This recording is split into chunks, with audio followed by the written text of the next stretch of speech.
In a village on the frontier of Margrave Talleyrand, a woman clutches her child tightly. Her face is etched with fear as she and the other villagers plead for someone to defeat the monster terrorizing them. Their pleas are cut short by a sharp command to shut up. A tall warrior in ornate armor, his long, light hair flowing, expresses his disgust that mere countryside bumpkins would dare give him orders.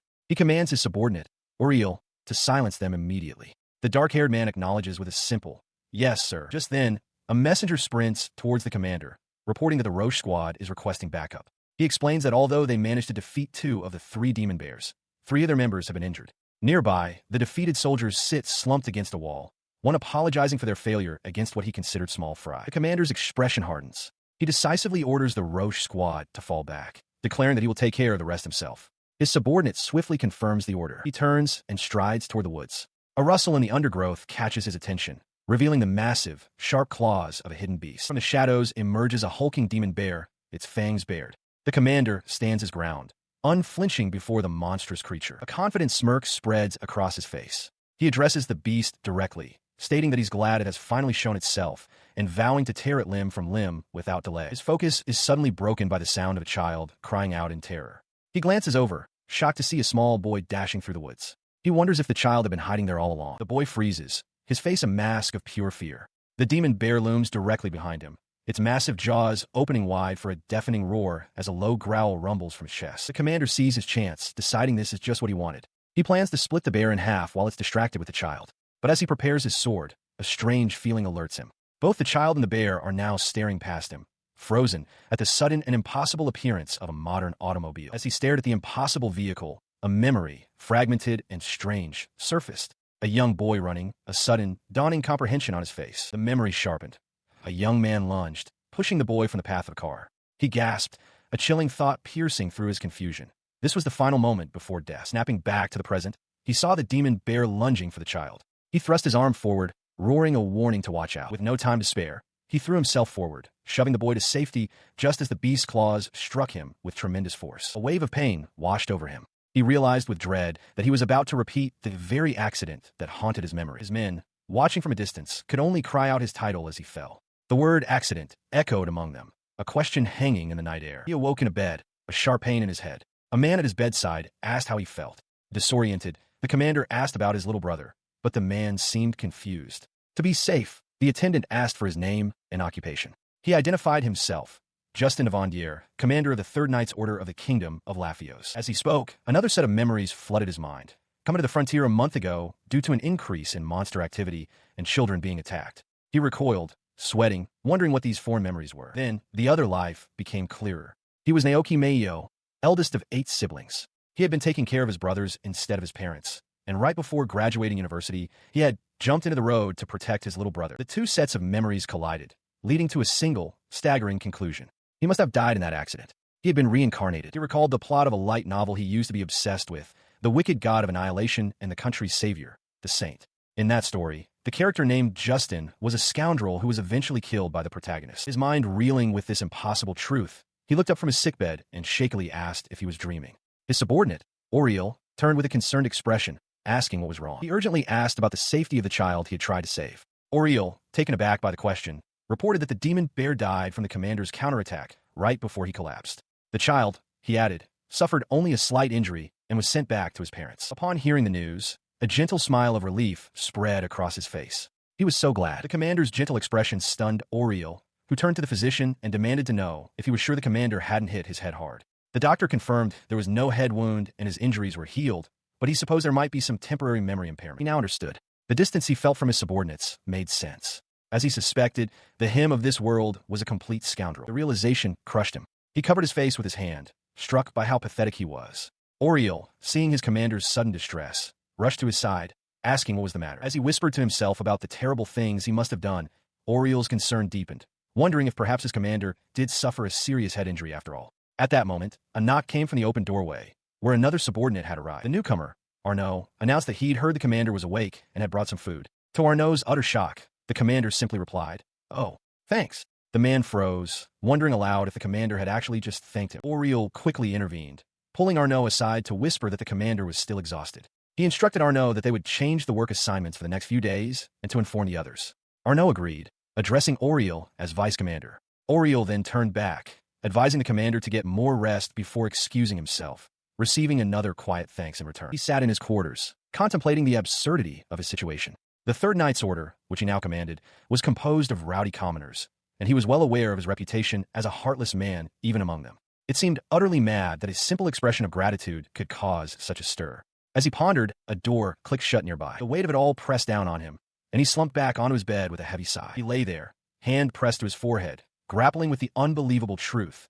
He had been reincarnated into the world of a novel. His thoughts drifted back to his previous life. He felt no regret for his final act, jumping in front of a car to save his brother.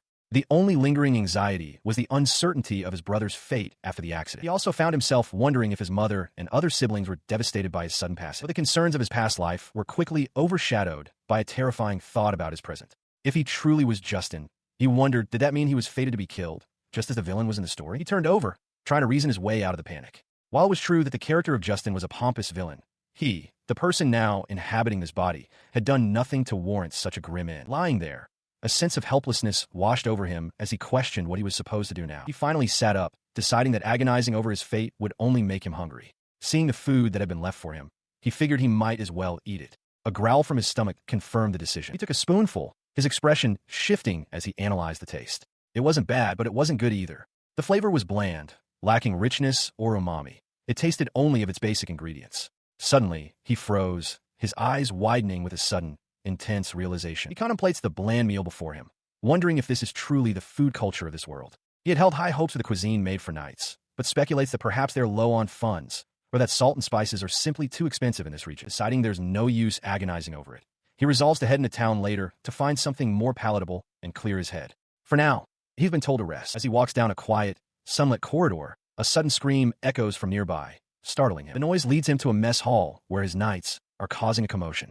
One impatiently asks if breakfast is ready yet. Another, more aggressive knight threatens that if they don't hurry, he'll cut them down along with the monsters. A third tries to de-escalate, telling them to hurry up. Justin intervenes, his voice calm as he wishes them good morning and tells them to stop causing trouble for the cook. He places a firm hand on the head of the loudest knight, who yelps in surprise at the commander's sudden appearance. His men are left stunned and confused. They can't believe the commander greeted them, let alone reprimanded them. Justin ignores their shock and addresses the cook, apologizing for the disturbance and asking to be shown to the kitchens. The startled cook quickly agrees. He is led into the simple, orderly kitchen. The cook nervously asks if he needs anything. Justin explains he just wanted to check something. Inspecting the crates of produce, he sees no issues with the quality or quantity of the ingredients.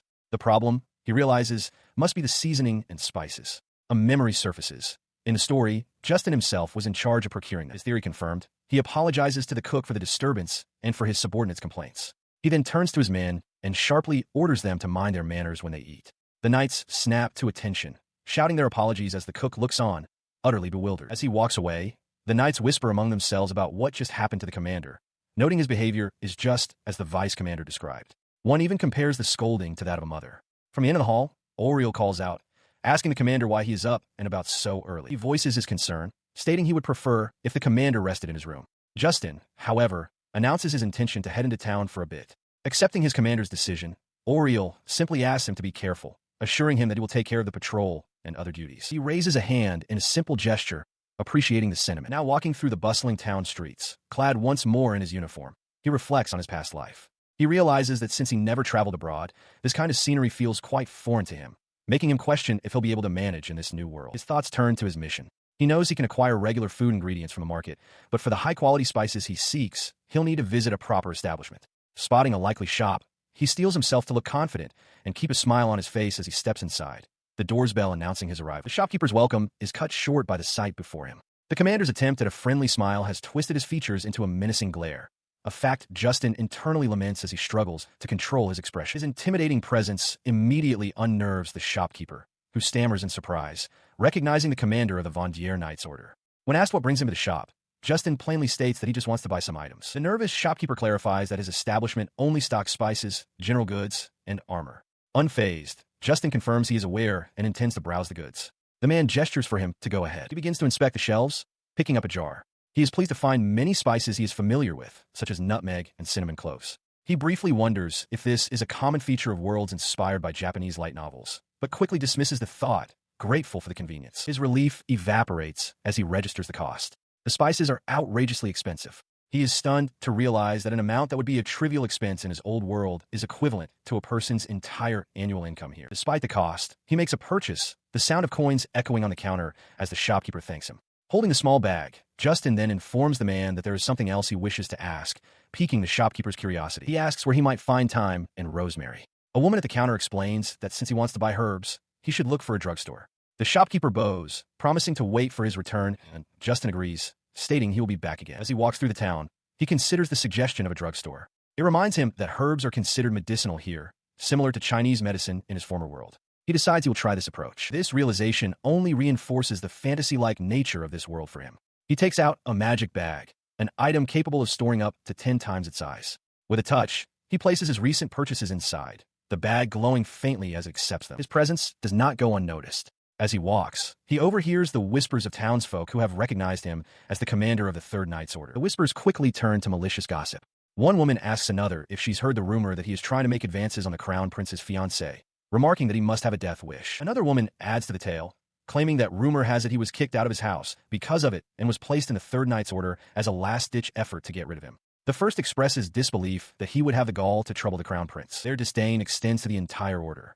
They comment that the men of the Third Knights have long been known for their terrible upbringing, and that it feels like they've only gotten worse since he became their commander. Suddenly, one of the women gasps, urging the others to be quiet, as Justin glances over his shoulder in their direction. They can see that he seems strong enough to defeat monsters by himself, but the unspoken sentiment is that he is a monster himself. He turns away, his expression weary. He thinks to himself that they hate him with a passion, but he can't blame them, recalling that the members of the Third Knight's Order are, in fact, a rather violent bunch. Standing alone in the paved square, he sighs. He realizes the immense task before him. He needs to improve the reputation of the Knight's Order as a whole, not just his own. He walks with purpose up the stone steps, his boots clacking on the pavement. His destination, the drugstore, is just ahead. As he approaches, he overhears a desperate plea from someone nearby, promising to pay for something they desperately need. The source of the commotion becomes clear. A flustered shopkeeper is shouting at two small children, insisting that his refusal is final.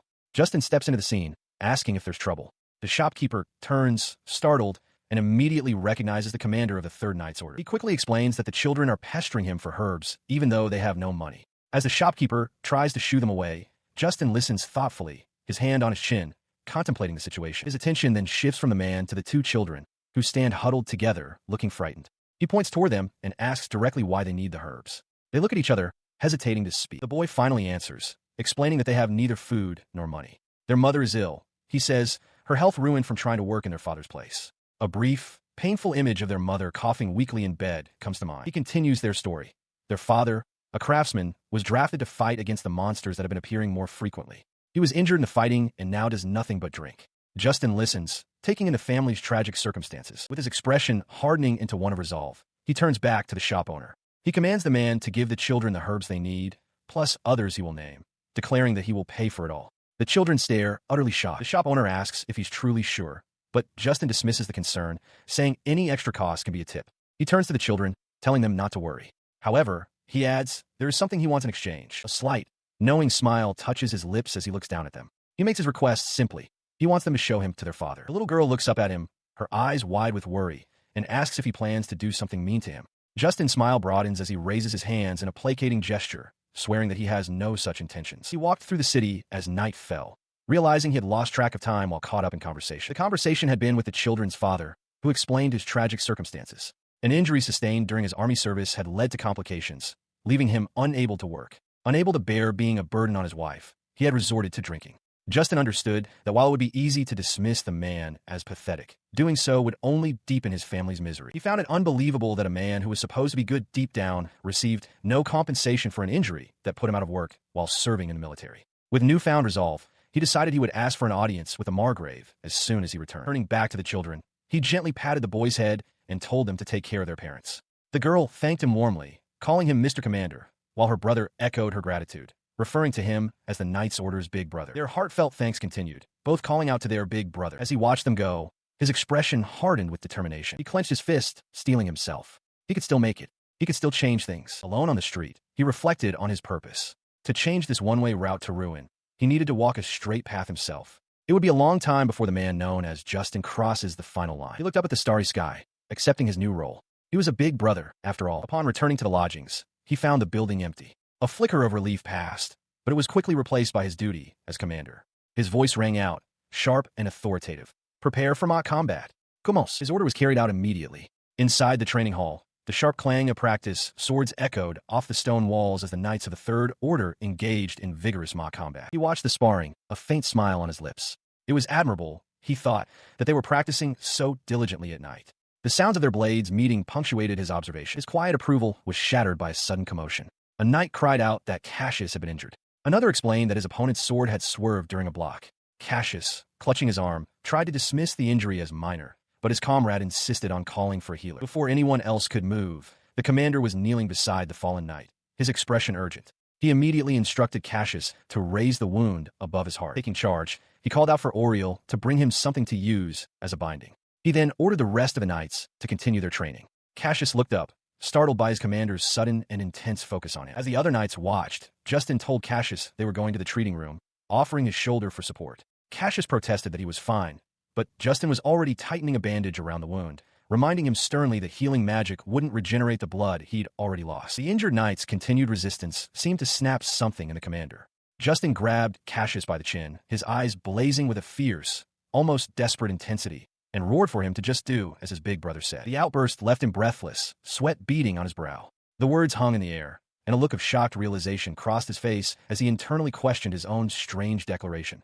Big brother? The next morning, Justin de Vandière awakens with a wide yawn, the early light illuminating his quarters. As he walks through a sunlit corridor, a trainee bows deeply, offering a loud, "Good morning, Commander Justin." Justin returns the greeting casually, "Thanks, morning." He continues on his way, stretching his arms behind his head. He reflects that if he hadn't been reincarnated, he would be packing lunchboxes for his brothers right now. Since it's still too early for an audience with a Margrave, he decides to alter his plans. His mind made up, he walks down the long hallway, intending to stop by the morning training session as well. He arrives at the training grounds to the sight of knights already engaged in sparring, their swords clashing in the morning air. In the midst of the trainees, one knight asks another, "Cassius, does your arm not hurt anymore?" Cassius, flexing the arm in question, confirms that it's as right as rain, attributing the quick recovery to the healing magic that was used. Justin approaches another knight and asks what that was about. The knight is initially confused, so Justin clarifies, asking about the thing that caught them off guard when he was tending to Cassius's wound. The knight stammers that it was apparently thanks to the perfect initial first aid the commander provided. In the background, an instructor lectures a seated Cassius about the incident as other knights murmur in surprise. The knight turns back to Justin, his expression earnest, and loudly quotes what he heard. "Just listen to what your big brother says." Justin looks taken aback by the declaration, while Cassius and another knight watch with amusement. Later, Cassius and his companion are on the ground, catching their breath. One remarks how that really surprised him, saying he never imagined the commander would say something like that. Justin, now in his training gear, ponders the situation with a hand to his chin. He doubts anyone would believe them if they told the story. A faint memory surfaces of a serene, similar-looking figure whispering, "Thanks." At the training grounds, the knights' conversation turned to their commander's recent, peculiar behavior. Cassius recounted how Justin not only thanked him, but even offered shoulder for support, a stark contrast to his usual curt dismissals. He recalled the moment vividly, explaining how both he and the old healer were stunned when Justin insisted that Cassius should be the one to offer thanks first. The other knights reacted with disbelief and humor. One found it unthinkable that the ruthless commander would say such a thing, while another joked that he must have finally awoken to love. A third knight, however, found the idea so unsettling it gave him goosebumps. Their laughter was cut short by the sound of a heavy boot stepping onto the stone ground nearby, accompanied by a quiet, inquisitive "Oh." From between two trainees, Commander Justin de Vandière emerged, arms crossed and an unnerving smile on his face. He remarked on how they seemed to be taking it easy, poking fun at people during their morning training. With a low chuckle, he declared their session perfect. Seeing that many of their basics had grown rusty, he assigned an additional exercise, 1,000 swings for everyone involved in the chatter. He then singled out Cassius, tapping him on the arm. Justin announced that since Cassius's arm had just healed, he was exempt from the punishment, prompting an outcry of unfairness from the other knights. Justin's grin widened as he gripped Cassius's shoulder. In exchange, he explained Cassius would do long distance running to train his legs and lower back. He promised to keep a careful eye on his health, asking menacingly if he was happy with the new arrangement. As the commander led the unfortunate knight away, the others could only watch, one muttering about the poor guy's fate. Cassius, meanwhile, could only stammer out a thank you. Justin addressed the remaining trainees, telling them to keep working until lunch. He then gave the dejected Cassius a pat on the back, promising a reward if he worked hard and telling him to look forward to it. After the grueling training, the knights complain of their aching bodies. One groans that he can't even raise his arms, while another, Cassius, complains that his legs hurt. A dark-haired knight tells him to watch his mouth, but they all agree they are hungry and decide to hurry to the cafeteria. They enter the bustling hall, where one of them notes that the knights who are on rounds have already started eating, urging the others to get their food. As they move forward, they notice a pleasant aroma and see their fellow knights eating with happy expressions. They wonder aloud if a special menu is being served. Just then, Commander Justin Vandier, now in casual clothes, appears and greets them. Upon seeing him, Cassius immediately demands the reward he was promised for completing the training. The commander calmly agrees and presents him with a bowl of soup, telling him to try it. Confused, Cassius takes a hesitant sip. He remarks that it's just the usual soup and not much of a reward. Justin smiles faintly, telling him to relax while casually tossing a small, dark sphere in his hand. His expression sharpens as he reveals the true prize. This, he declares, is the reward, holding up a single peppercorn. Cassius recognizes it as surrogate. The commander then begins grinding the peppercorns with a mortar and pestle. Another knight watches in shock, shouting in disbelief and identifying the spice as black pepper. A murmur spreads through the knights as they process this information. One remarks he's only ever heard of pepper by name. Another calculates that the amount being used would cost a gold coin, which is nearly a month's worth of their wages. After seasoning the soup, Justin hands the bowl back to Cassius, telling him to eat. He then gives another bowl to the head chef, instructing him to distribute it to the other knights. The chef agrees. Cassius takes a spoonful, and his eyes fly open in astonishment. He exclaims that it tastes completely different from how it usually does. It's incredibly good. Their commander, Justin Vandier, chuckles at their surprise. He explains that he simply increased the soup's saltiness and added basil for seasoning, questioning if they truly believe delicious meals aren't the perfect source of motivation. He turns to his vice commander, Oriel, elaborating on his reasoning. As knights, their bodies lose essential nutrients through sweat, and these must be replenished for them to maintain peak condition and move well at all times. Oriel, hand to his chin, concedes that his commander's point is valid. The head chef, also present, expresses his own astonishment. He had understood the addition of pepper for flavor, but the thought of adding leaves that also work as medicine had never crossed his mind. Beside him, Oriel looks down, feeling ashamed of his own limited perspective. He becomes flustered, insisting that he doesn't deserve such kind words. Justin, however, calmly disagrees. He tells the chef that, if anything, he is grateful for how well the man has managed to provide them with a stable diet despite their limited budget. Pleased with the chef's answer, Justin turns back to the assembled knights with a proposal. He asks them a simple question. Do they want to eat delicious meals from now on? Cassius roars back an obvious and enthusiastic yes. He then lays out his plan with a confident smile. If the knights chip in once a month to buy their own drinks, the food budget will improve. This would, in turn, allow the head chef to put his skills to full use without worrying about costs. He puts the choice to them. The knights erupt in agreement. Cassius shouts that there's no need to even think about it, and the others eagerly join in, all committing to chip in. With the matter seemingly settled, Justin turns to Oriel, asking if he is against the idea. Oriel confirms that he is greatly in favor of the plan and offers to run the fundraising issue by the administrative clerk. Justin looks at him with approval, expressing his appreciation. With the matter settled, Justin gestures for them all to take a seat. Cassius, however, clutches his stomach as it growls loudly, complaining to his commander that seasoning isn't enough. He's starving. Another knight playfully smacks Cassius on the back of the head for his outburst. Ignoring the blow, Cassius grins down at his bowl, remarking that it looks good and that he won't be told twice to eat. Just as he was about to take his first bite, Justin Vandier's voice cut in, stopping the knight. He told Cassius there was something important to do before eating. When Cassius guessed it was washing his hands, Justin corrected him, stating firmly that he needed to say thanks for the food first. He explained that it was a necessary show of gratitude to the cooks and for the ingredients themselves, warning that they wouldn't get to eat otherwise. Another knight, overhearing the exchange, commented that offering a prayer before meals was a custom only practiced by those from well-off families. The other knights murmured amongst themselves, with one noting that something seemed off about their commander. Another admitted with a laugh that he hadn't prayed since he was a child. Despite their reluctance, they conceded that they had to do it. Following the order, a knight clasped his hands together, awkwardly beginning a prayer of thanks for the food provided. In unison, the entire group of knights bowed their heads and roared their gratitude. Justin watched them from a distance, his arms crossed. With the ritual complete, they began to eat. Cassius's eyes widened in astonishment at the flavor, while his companion smiled, savoring every bite of the delicious meal. A thoughtful expression crossed Justin's face as he watched them. He recalled that this custom was just like it was in Japan. His reflection was interrupted by the arrival of his aide. The man reported that Commander Justin's request for an audience with the Margrave had been granted. However, he hesitated before he could relay the rest of the information. The scene shifts to a view of the grand and imposing manor house belonging to Margrave Talleyrand. Now dressed in a formal uniform, Justin walks through the manor's vast, empty hall. He hadn't expected a summons today. He internally concluded that this was the clear behavior of someone wanting to dismiss a troublesome man, himself. It made sense, he thought, considering his relationship with her. His thoughts turned to the reason for this summons, Diane de Talleyrand. She is the sole daughter of a Margrave and, more importantly, the fiancée of the Crown Prince. He recalled the events of story he knew well. In it, his counterpart, driven by animosity for the prince, had forced Diane into a relationship with him. This path led to a tragic end for her. Labeled a mere sub-heroine by the narrative, she ultimately took her own life, her story cut short. As he walked, he grimaced, acknowledging that the Justin of that story was a despicable man. He resolved that he needed to clear up any misunderstandings, both with his main business and with her. Thankfully, he was still at a stage where the original Justin was only just beginning to interfere in her life. An attendant confirmed his identity, stating that Lord Talleyrand had ordered him to show the way.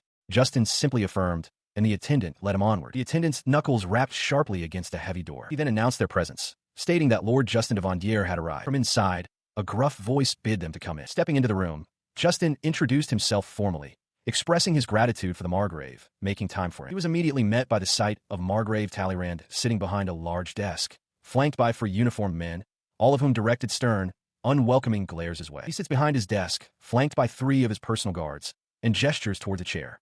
Justin, observing the heavy security, internally questions why the Margrave considers him so dangerous within the confines of a mere office. In response to the gesture, Justin bows deeply, offering his thanks. He straightens with a faint, knowing smirk, thinking that his polite demeanor will surely shock them, as they have never seen him act in such a well-behaved manner. The stunned expressions on 2 of the guards confirm his private amusement. Justin then addresses the Margrave, noting that while the man seems unfazed, he is very heavily guarded. He explains that he has come to report an issue he discovered in town that requires attention. Leaning forward, the Margrave asks what this urgent business could be. Now seated, Justin clarifies that the issue concerns the Margrave's land, specifically the recent and blatant worsening of public order.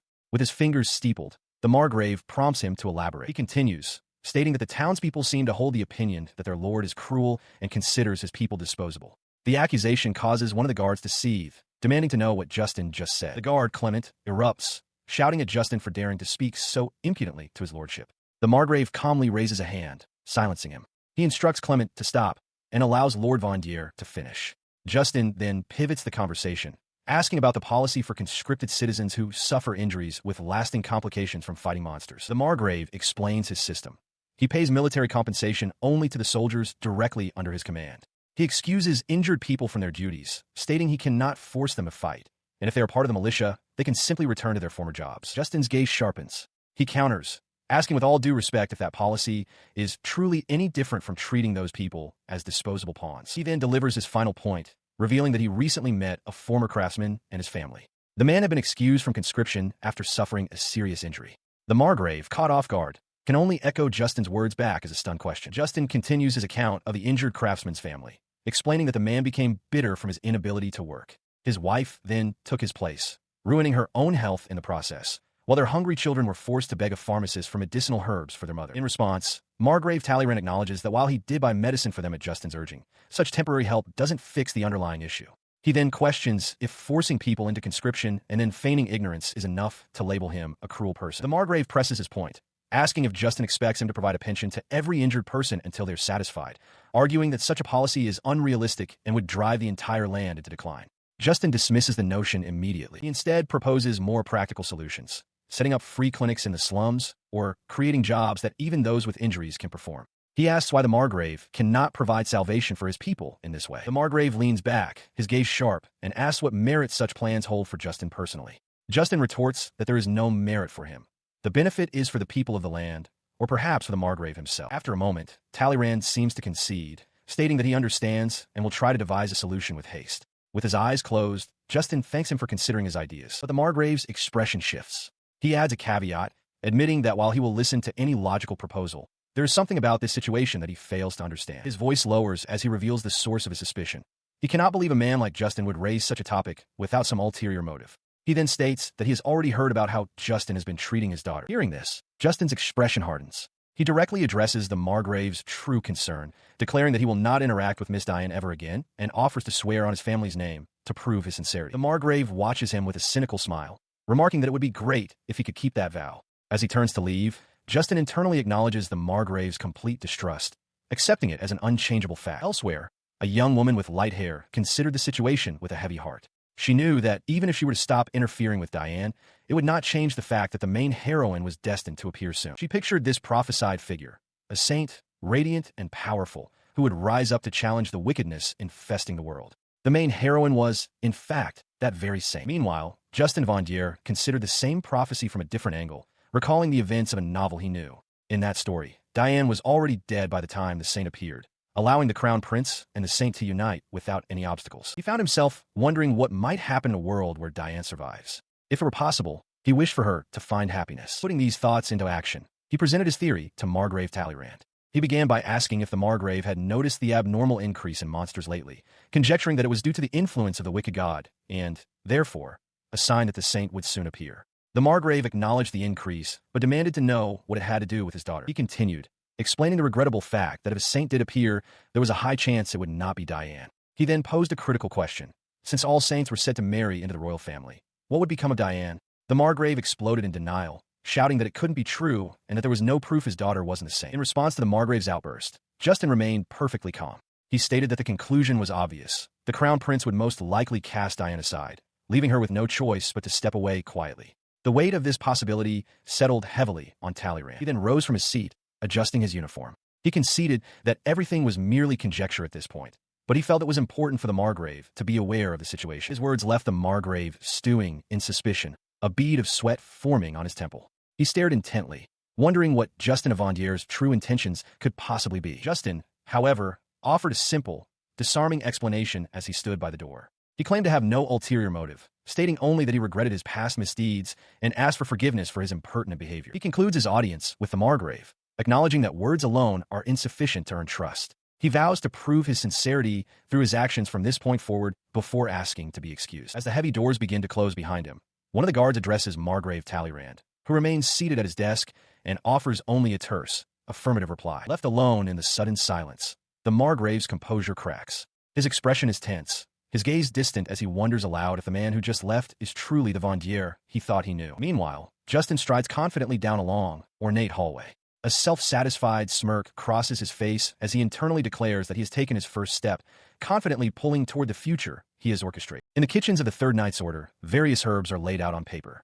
Thyme is identified as useful for removing the fishy smell from fish, rosemary for meat, and laurel leaves for adding fragrance to stews. Observing this, a young kitchen boy asks the Knight Commander, Justin de Vandier, how he knows all this. A nearby cook is equally surprised, noting he never knew medicinal herbs could be used in cooking. He explains that he learned about them while researching medicinal herbs, but confides that the real reason is that he cooked for his family daily in a past life. He smirks, remarking that one never knows what skills might come in handy, leaving the boy in awe. Later, his vice commander, Auriel, finds him. After a greeting, Auriel reports on the collection for food expenses, stating they have received consent from all order members to collect 2 silver coins per person from their monthly salary. He continues, calculating that the total should amount to about 1 gold coin, though he admits it's a somewhat unreliable sum. Justin considers this, then agrees that they will make do within that budget. He then outlines the plan. An administrative officer will do the shopping after getting a list of necessary items from the cooks. Auriel questions this, wondering if it wouldn't be a hassle to add this task on top of the usual provision management. Justin elaborates on his reasoning.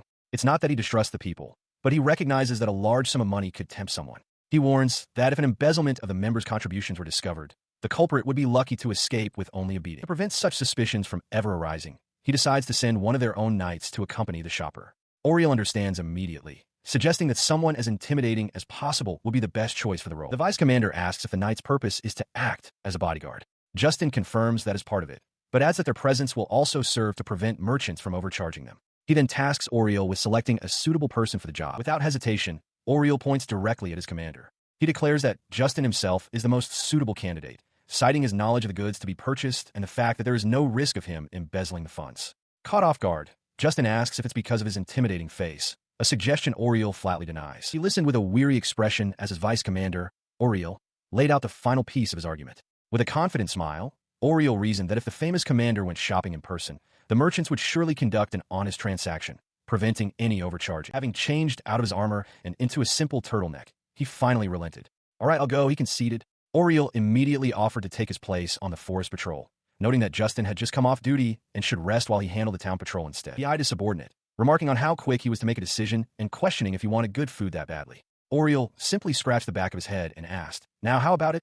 Justin realized his vice commander must have seen that the budget wasn't enough and, turning away, called for an administrative officer named All. From a second-story window, he spoke to the head chef below. He admitted that he had intended to leave the negotiations to the chef from the very beginning and instructed him to consider the items he was about to purchase. The chef enthusiastically agreed. Meanwhile, in the town streets, a group of knights from the Third Order were on a relaxed patrol. One stretched his arms, remarking how lucky they were to just have a walk. Another, Simon, corrected him that it was a patrol, but still conceded it was far easier than culling monsters. Their casual conversation was cut short by the sudden appearance of Commander Justin, accompanied by an administrative officer. He sternly addressed Simon, Gaspard, and Arnaud, reminding them that they were not there to mess around and must maintain the dignity and self-awareness befitting members of a Night Order. As the commander walked on, one of the knights muttered to his comrade about how weird Justin had been acting.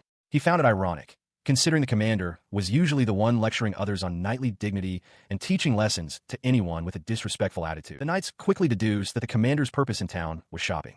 One lamented that he thought they could slack off, while another grew excited, speculating that the food must be getting better starting that night. After all, he reasoned, the commander wouldn't bring an administrative officer otherwise. Overhearing them, Justin could only think to himself, I don't know. Their excitement grew, and they began shouting encouragement, urging their commander to hurry up while also telling him to calm down. He stopped before a building and turned to the administrative officer, Florent.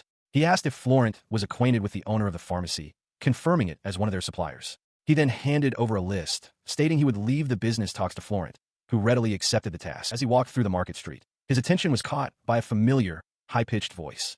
A young boy, Mark, waved enthusiastically, calling him Big Brother, with his sister Chloe standing beside him. He stopped to greet them, asking if they were out for a walk. The knight accompanying him looked on in surprise as Mark explained that since their mother had recovered, their older brother had been able to spend much more time with them. The children elaborated, explaining they had met him before under unusual circumstances. Mark added cheerfully that their father had become kinder and was working harder at his job, attributing all the positive changes to their big brother. Hearing their good news, a gentle smile spread across his face. He softly patted both children on the head, expressing his happiness for them. This unexpected display of warmth sent a shockwave through his subordinates watching from a distance. They stared, mouths agape, unable to believe their commander was smiling and patting a child's head. Florent even wondered if his glasses were malfunctioning. As he continued on his way, he overheard the whispers of townsfolk nearby. They spoke of his fearsome reputation, confirming his own thoughts about how he was perceived from the outside. He turned back to the children, apologizing that he had work to do. He promised to visit them again with a souvenir, a promise that made Mark's face light up with excitement. With that, they said their goodbyes. The children waved, calling out, "Bye-bye, Big Brother," as he raised a hand in farewell. He turned and walked away, his posture suddenly stiff and rigid. The curly-haired knight watched him go, marveling at how the children were attached to the commander as if he were their actual brother, especially given his reputation at the training grounds. The knight cautiously approached, asking if the commander was perhaps embarrassed. Justin spun around, his face a mask of fury, and vehemently denied it, ordering the knight to forget what he had just seen. The subordinate recoiled in terror. He gritted his teeth, a deep blush spreading across his face. The internal conflict was agonizing. Possessing Justin's memories up to this point meant he understood the connection, but for his current self, being called Big Brother by those children was an incredibly mortifying experience. Shaking off the feeling, he turned his attention back to his subordinates, his voice sharp and commanding. He ordered them to wait quietly and forbade them from picking fights with passers-by, an order they quickly acknowledged. With that settled, he addressed his administrative officer. "Let's go, Florent." The ordeal of being a big brother, it seemed, was far from over. The door to a pharmacy swings open, announcing an intrusion. The proprietor, a stout man, turns from his work, startled to see Knight Commander Vendier and an associate entering his shop. The owner nervously asks what he can do for them. Commander Vendier, with a confident posture, simply turns to his administrative officer, Florent, and states that he will leave the rest to him. Florent steps forward, attempting to put the man at ease by explaining they're just their shop.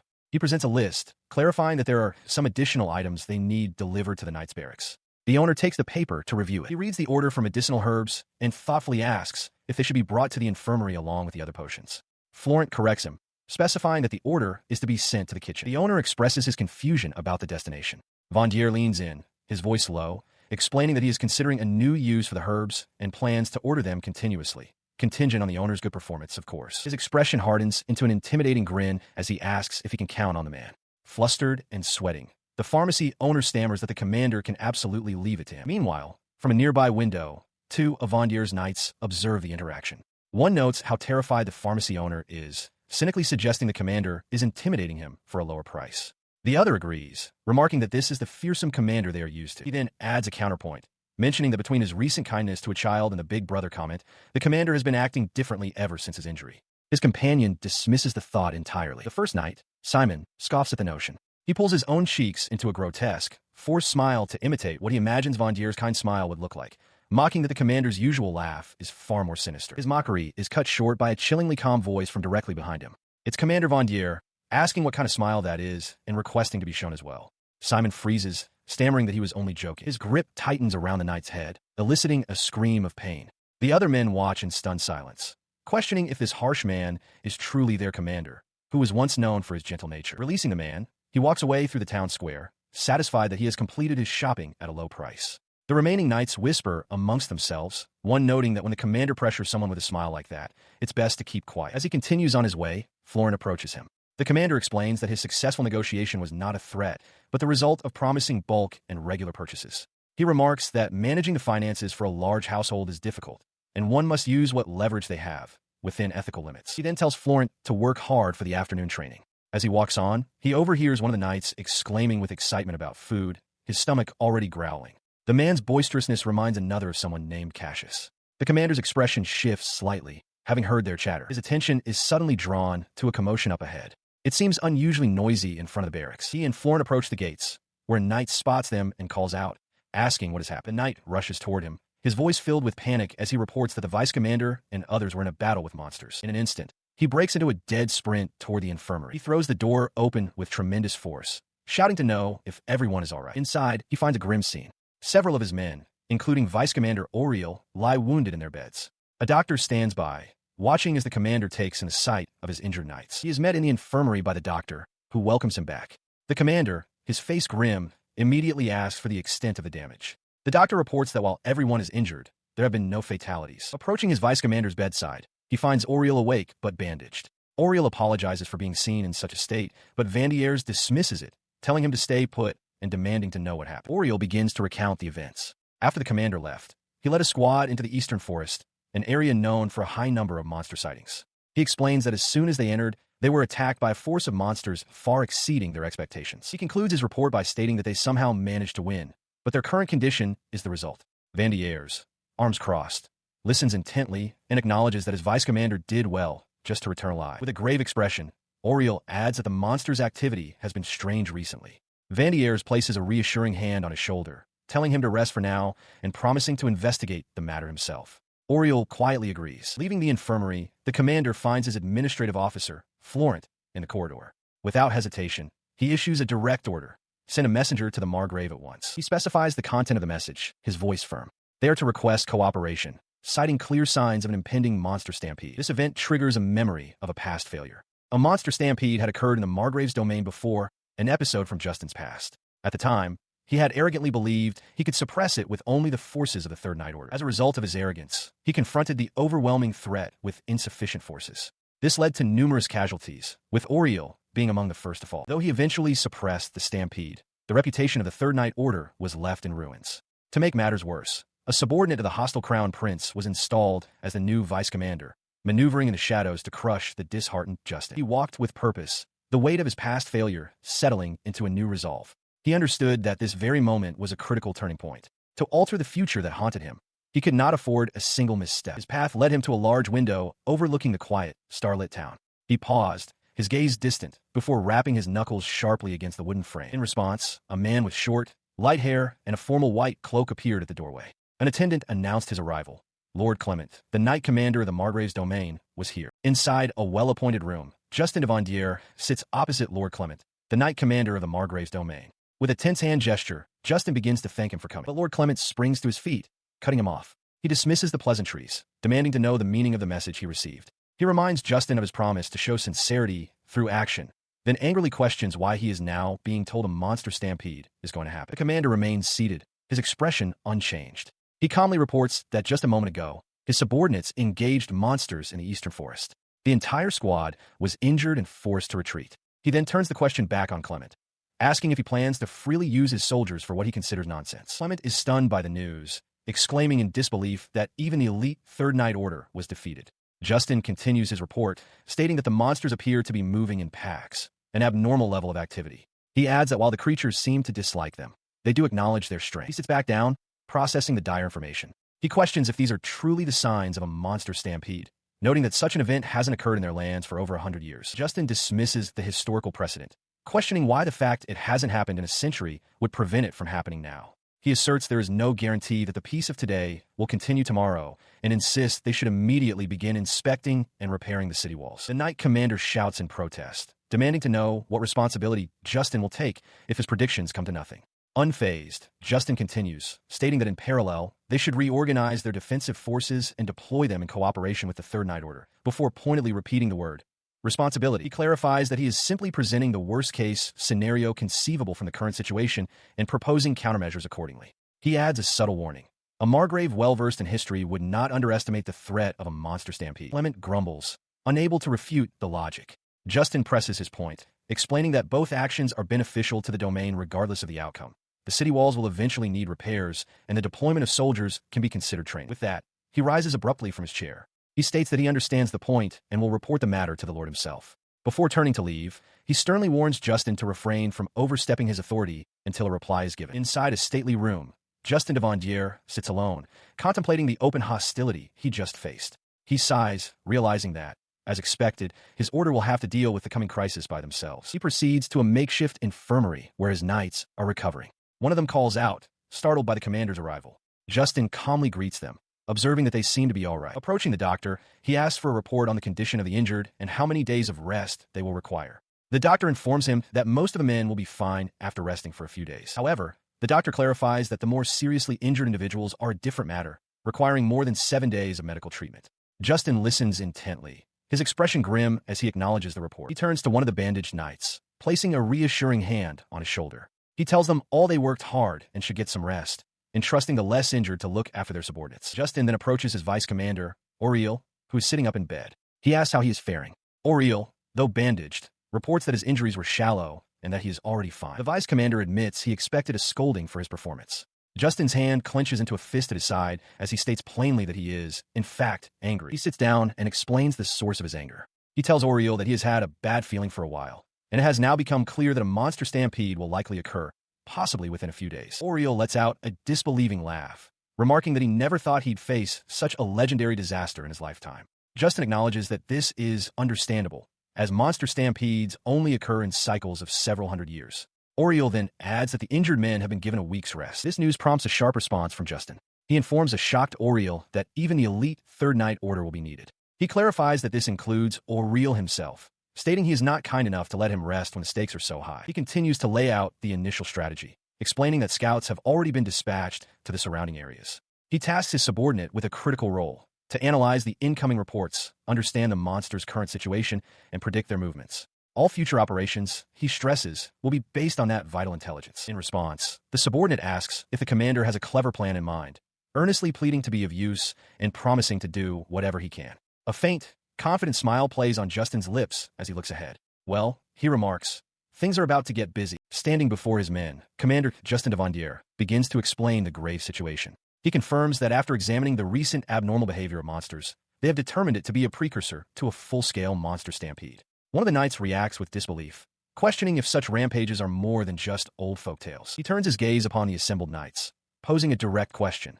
Do any of them know why monster rampages occur? He reveals the cause, a demonic stone known as the fragment of the evil god. This object, he explains, absorbs the surrounding demonic energy over a long period until it reaches a state of saturation, at which point it expels all the stored energy at once. This massive discharge of demonic energy then attracts nearby monsters or even creates new ones, causing an immense horde to form and begin its destructive rampage. Justin holds up 2 fingers, laying out their options. They can either destroy the root cause, the fragment, before the rampage begins, or they can fight the monsters continuously until the demonic energy is depleted. He then directs a question to his vice commander.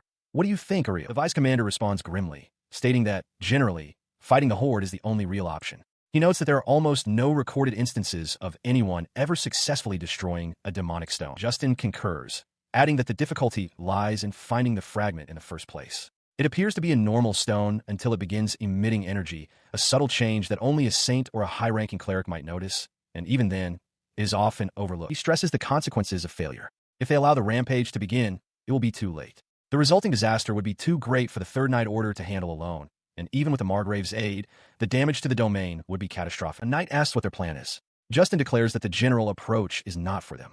The demonic energy has been released, but the rampage has not yet begun. He announces their objective. They will seize this opportune moment and aim to destroy the demonic stone. One of his men expresses amazement at the commander's sharp intuition. Justin elaborates that the problem was pinpointing the location. He suspected the ruins of a temple in the eastern forest and dispatched scouts, who confirmed that monsters were indeed gathering there. As he notes how fortunate they've been, the fate of one such scout is shown. fallen and still near the ominous ruins. He smirks, dismissing the idea with a sharp denial. In stories, he muses, it's always the saint who finds the demonic stone. His words ignite the ambition of his men. Cassius, a knight with curly hair, declares that the one to destroy the stone will become a hero for the ages, and he eagerly volunteers for the mission. The commander, seeing his motivation, grants his wish. He then formally assigns the task of searching for and destroying the demonic stone to his own unit and Elliot's unit. One of his men notes that Elliot's unit has been improving lately, and another confirms that while they only have 2 squires, their skills are reliable and sufficient for the task. Cassius clenches a fist in celebration. With the plan set, he remarks that Cassius's presence will make things interesting. He then dismisses them, stating his intention to meet with the Margrave, leaving his men to ponder his words. Standing before the assembled knights, he issues his final orders for the operation. They are to receive their specific instructions from Aller, prepare for deployment, and then remain on standby. His men acknowledge with a resounding cry. Moments later, he arrives at an ornate office. Margrave Talleyrand apologizes for the sudden summons, but the commander assures him it is no trouble, as he also had matters to report. The Margrave immediately broaches the subject, asking if this is about the impending monster rampage.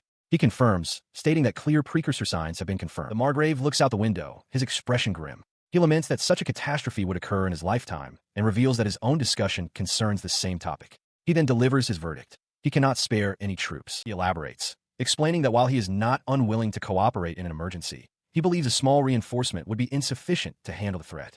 The commander listens, a flicker of doubt crossing his mind as he wonders if he is still not trusted. He processes the Margrave's words, murmuring that he understands. He then states his own belief that the rampage must be stopped at its source, and directly asks the Margrave if he does not share this view. He countered the Margrave's refusal by revealing a critical piece of intelligence. He has already identified the likely location of the demonic stone. The news visibly startles Margrave Talleyrand. The Margrave's mind raced. He recalled that even before his family began to govern, this region had been devastated by monster rampages countless times. His expression hardened with resolve as he considered the implications. If the fragment of the evil god could finally be destroyed, a long-cherished wish for his people would be fulfilled. Commander de Vandieres continued his report, explaining that monsters attracted by the demonic energy are gathering at the location, but the situation still allows for a surprise attack with a small, elite force. At this, Lord Clement interjected, asking Lord Vandieres if he had a concrete plan. He laid out his strategy. He would personally lead a suicide squad to break through the enemy lines, entrusting the rear to Vice Commander Auriel de Larmina. The Margrave was stunned that the commander himself would head to the location. Convinced by this display of commitment, the Margrave extended his hand, declaring that at this moment, no one was more reliable than the Third Knight Order, and asked for his cooperation. De Vandieres hesitated, noting that since they hadn't yet discovered the actual stone, he couldn't irresponsibly promise success. Despite his caution, he grasped the Margrave's hand firmly, promising to do his best. The alliance was sealed. Following this agreement, Lord Clement confirmed their part of the plan. As Lord Vandieres suggested, they would devote all their efforts to checking, repairing, and guarding the city walls. De Vandieres agreed that this was the best course of action, given the increasing frequency of monster appearances. Lord Clement then looked at him directly, stating plainly that he himself did not yet fully trust him. He challenged the commander to show him with results that his supposed change of heart was not just empty words. A smirk crossed de Vandieres' face as he accepted the weight of this new expectation, realizing he must also live up to Lord Clement's standards. He announced that he had preparations to make and would now take his leave. As the commander turned to depart, Margrave Talleyrand's gaze followed him, his mind filled with doubt as he questioned whether he could truly trust the man. Beside him, Lord Clement remained silent, his expression reflecting a similar skepticism. Commander Justin de Vandière arrives at the compound, immediately asking for Auriel. He is greeted and informed that the vice commander is currently in the war room. He enters the room to find Auriel, who asks how the meeting went. Justin reports that he received a satisfactory answer. They will take charge of urban security. His vice commander sighs in relief, admitting they couldn't possibly have managed it all on their own. Justin then asks about the squad, and Auriel confirms the men are checking their equipment. Justin notes that high morale is good, as nothing can be done if it's low. With that settled, he asks for an update on the latest situation. Auriel reports that the scouts who remained on site have just returned. They found nearly 50 monsters of various types around the ruins: animal, plant, ogre, and even giant bird types. He continues, explaining that while the increase in monsters was expected, it seems the demonic stone is indeed inside the ruins. This means they'll need to deal with the surrounding area before storming the site. Justin interjects, stating he has a small idea about that. After a moment of consideration, Justin taps the table and gives his approval to proceed with the plan. He adds that they don't have enough supplies in the barracks inventory and instructs Auriel to arrange for more, who readily agrees. Just then, the head chef appears at the door, asking if the commander is present. Justin turns to him and asks what's wrong. The chef reports that the rations are ready and requests that the commander prepare his magic bag. Understanding, Justin tells the chef he will be there shortly. He then turns to Auriel, apologizing that he must be out for a bit. Oriel simply tells him to go ahead as the commander rises to leave. The prepared rations are laid out. A large tray of sizzling sausages and a pot of hot stew, ready for the mission. In the kitchens, the head chef presents the prepared rations to Commander Justin de Vandière and Vice Commander Oriel. He explains that he's heard the commander's magic bag has a time delay effect, so the food should remain hot, but advises warming it up if necessary. He continues, listing the contents as sandwiches, soups, and various grilled items. Justin commends the chef for doing so well on such short notice, to which the chef replies that there are about 120 servings, asking if the amount is sufficient. The chef calls out to his commander, who nods thoughtfully. Justin muses that he will likely return before all the food is eaten, suggesting that the leftovers can be used for the victory celebration. Oriel, looking concerned, addresses his commander. He reminds Justin that his strength is a national asset that must not be wasted, and that he should understand everyone in the kitchen is fighting alongside them in their own way. Moved by the sentiment, Justin turns to the staff with renewed purpose. He declares that they will prepare for the victory celebration and await the knight's safe return. The chef, overwhelmed, shouts his thanks. His expression then shifts dramatically. A sharp, predatory grin spreads across his face as he internally confirms that he is, indeed, looking forward to it. A chronicler's note clarifies that there is truly no malice in Justin. Outside a large garrison, Commander Justin de Vandière stands before his assembled knights. He confirms with his subordinates that the supplies are loaded and the support unit is ready. Satisfied with the preparations, he decides to review the plan one final time. He turns to address the entire company, outlining the mission. They will travel by carriage toward the eastern forest, approach the ruins on foot, and destroy the demonic stone believed to be there, defeating any monsters they encounter along the way. The commander's voice then rises with intensity. He warns them that there is no guarantee of returning alive from this operation. He offers anyone the chance to withdraw now without being charged with a crime, pointedly asking for their decision. He closes his eyes, accepting their silent, unanimous resolve. The knights behind him show no hesitation, their expressions a mixture of confidence and grim determination. His fist clenches tightly as he explains the grave importance of their mission. The Margrave's domain is surrounded by forests on 3 sides. If they fail, the town will be easily overrun by monsters. His eyes burn with conviction as he roars his final orders. They must absolutely find and destroy the fragment of the evil god. He commands everyone to raise their spirits for the fight ahead. In response, the knights raise their fists in a unified cheer, their morale surging. With their resolve cemented, the commander officially commences the operation. The knights, including Justin and Oriel, board horse-drawn carriages. The convoy begins to move, departing from the town and heading into the wilderness. Their journey proceeds as the carriages roll onward, carrying the armed knights deeper into the forested lands. The expedition has already met its first test. In a clearing, the bodies of several large, wolf-like beasts lie slain. Commander Justin stands over them, sword drawn, pointing forward as he directs his men to press on. His advance brought the third knight's order to the edge of a clearing, their silhouettes stark against the dim light. One of the men voiced the question on everyone's mind.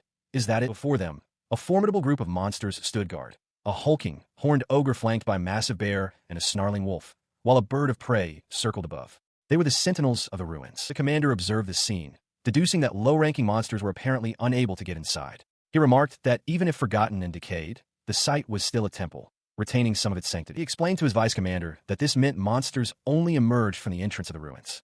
Oriel acknowledged that they would undoubtedly be tough opponents. With a determined look, Justin declared that the real challenge would begin after they dealt with these guards, ordering his men to finish the fight quickly so they could have a meal and a break. With the strategy decided, he gave the final command for the order to make their move. The knights tensed, preparing to charge. From above, a flock of massive, hawk-like creatures descends upon a structure nestled within a dense forest, launching a sudden and overwhelming assault from the sky. In response to the unfolding crisis, a gloved fist slams down onto a table with resolute force. The counterattack is swift. One of the flying beasts is struck squarely by a projectile, its form disintegrating in a burst of feathers. Below, a knight triumphantly raises his crossbow, shouting his success as the felled creatures plummet towards the ground. Inside a strategy room, an officer named Aller analyzes a map, detailing the tactical challenges. He notes that while flame and explosion enchantments are simple and effective for annihilation, they risk setting the forest on fire or attracting more monsters with the noise.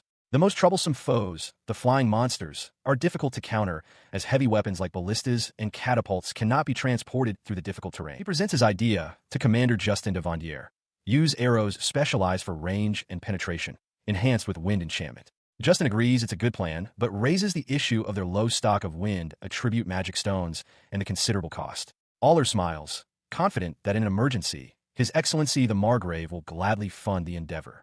Justin smirks, remarking on Aller's surprisingly good personality. The scene shifts to a fierce battle in the woods. A horde of monsters, including a massive magic bear, charges the knights. Commander Justin shouts orders, commanding the support unit to clear the surroundings while the main unit takes down the larger threats.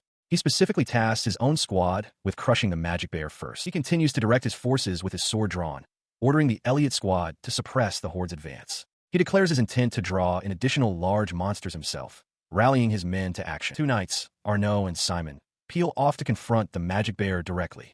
Arnaud announces he will take the first move, aiming to knock it down and finish it off. As Simon urges him on, Arnaud leaps high into the air, bringing his sword down for a powerful strike. His blade connects with the bear's hide with a sharp clang, but it fails to pierce the creature's tough exterior. The impact sends a shockwave up his arms, and he is thrown back, stunned by its incredible hardness. Seeing the attack fail, Commander Justin instantly assesses the situation. He realizes it must be a variant. He shouts new tactics to his men. If they can't cut it, they must stab it, aiming for the joints. He directs Gasper to its side and Marius to get behind it, orchestrating a coordinated attack. On the ground, the Knights of the Third Order are locked in a fierce struggle with the variant magic bear. The creature stands on its hind legs, its armored hide deflecting their initial attacks as they circle it warily. One of the soldiers lunges, his sword striking the beast's arm with a loud clang, but failing to pierce its skin. The bear lets out a furious roar, its maw gaping wide in aggression. As it bellows, the hooded knight leading the squad watches intently, his expression hardening as he analyzes the creature's movements and the ineffectiveness of their direct assaults. He spots an opening and shouts a command to his subordinate, ordering Marius to trip the beast. From a distance, Marius confirms he has understood the order. Acting on the command, Marius drops low and drives a powerful kick into the back of the bear's leg, successfully knocking the massive creature off balance. The hooded knight smirks with satisfaction as the beast stumbles, its eyes wide with surprise. How about that? He mutters to himself as the bear falls forward with its mouth open. Another knight seizes the critical moment.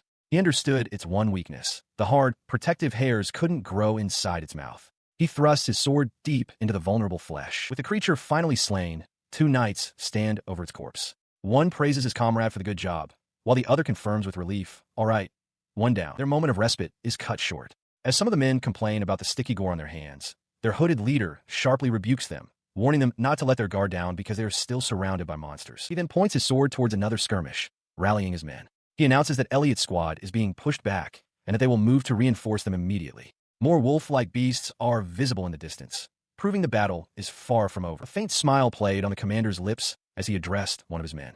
He praised Arnaud for his good judgment. He stood with one foot planted firmly on the massive, defeated creature, his sword resting casually in his hand. He admonished his knights, telling them that if they wanted credit, they needed to work hard. He added a pointed warning. If they didn't hurry, he would simply handle everything himself. His sharp words elicited a nervous sweat from Arnaud, who could only manage a strained laugh in response. The other knights, however, seemed less perturbed, with one quietly acknowledging to himself that this was exactly the kind of overwhelming strength and demanding nature they expected from their commander. Before a set of ancient, columned ruins, a company of knights assesses their situation. One asks if all is settled and whether they should resume their search for the fragment of the evil god. Commander Justin de Vandière decides against it, instead ordering a short break. He instructs his men to inspect their equipment and replace anything if necessary. His subordinate acknowledges the command. In response, the knight utters the word deploy, and a device in his hand erupts in a flash of light as Justin watches on. The deployment reveals a spread of food, much to the delight of the assembled knights. Justin tells them to grab a quick bite while they have the chance. He then turns his attention to the carcass of a massive, slain creature. He decides he wants to deep fry the rock meat, opting to make salt-fried chicken instead of using soy sauce, and considers placing it in his magic bag. As he contemplates the meal, a knight reports that they found nothing resembling demonic stones in the vicinity. With his arms crossed, Justin confirms that this outcome is exactly what he had thought would happen. He then issues new orders. The Justin squad and the Elliot squad will delve into the ruins, while the support unit will guard their current location until the others return. He gives a stark warning that if the support unit is attacked, they cannot expect aid and must deal with it themselves. His subordinate remarks that the commander says reckless things, but accepts the orders. Justin states confidently that he has trained them well enough to handle it, then turns to his troops and asks if they are ready. One of the knights, energized after his meal, enthusiastically declares he's full of motivation. The others cheer, eager to finish the mission and enjoy a feast prepared by their commander. A confident grin spreads across Justin's face as he gives the order to move out. Following his command, the knights begin their ascent up a long, dark stone staircase, their forms silhouetted against the bright light of the ruins' entrance above. The knights venture into the oppressive darkness of the ruins. Commander Justin de Vandière raises his sword, uttering a single word, light, causing the blade to glow brightly. One of his men observes that the gloom is deeper than he anticipated and suggests preparing torches, but the commander dismisses the idea, reasoning that they would be a liability if a battle were to break out. Instead, He declares his intention to enchant everyone's gear with the same light and instructs them to form a line. One of the knights quietly expresses his appreciation for the commander's convenient magic during group operations. As they proceed, the enchanted light illuminates the decaying grandeur of the ruins. Dust motes dance in the air around silent, stone statues and crumbling archways, remnants of a forgotten age. Their silhouettes stretch long against the stone walls as the small party advances deeper into the silent, cavernous halls. The commander's gaze sharpens as he halts, sensing a presence emanating from a pitch-black corridor ahead. "I can feel it," he murmurs, certain of the direction. "It's that way." Following his intuition, the party soon arrives before a massive, sealed door, its ornate carvings hinting at the importance of the chamber beyond. Just as they prepare to open it, he raises a hand, halting their advance. One of the knights speculates that it might be a chapel, observing that it would be a fitting place for their target to be located. A low growl emanates from beyond the door, confirming their suspicions. The commander states that while the fragment of the evil god is further inside, they must first deal with the monsters guarding it. A knight suggests a plan. The commander could use enhancement magic on himself to charge in, while the others handle the lesser beasts. However, Justin rejects this, declaring that he will entrust the destruction of the fragment to Cassius, who reacts with surprise. He explains his decision, noting the limits of his own magic. For a mission requiring a swift breakthrough using enhancement, Cassius is the ideal choice. The commander points out that Cassius is the quickest and most agile among them, yet still strong, and his light equipment allows for maximum mobility. A confident smirk spreads across Cassius's face as he accepts the responsibility. His comrades watch, their expressions a mix of anticipation and readiness, as their commander entrusts him with his first major mission. Commander Justin de Vandier places a hand on the shoulder of one of his knights, Cassius, and casts a spell, Body Enhancement.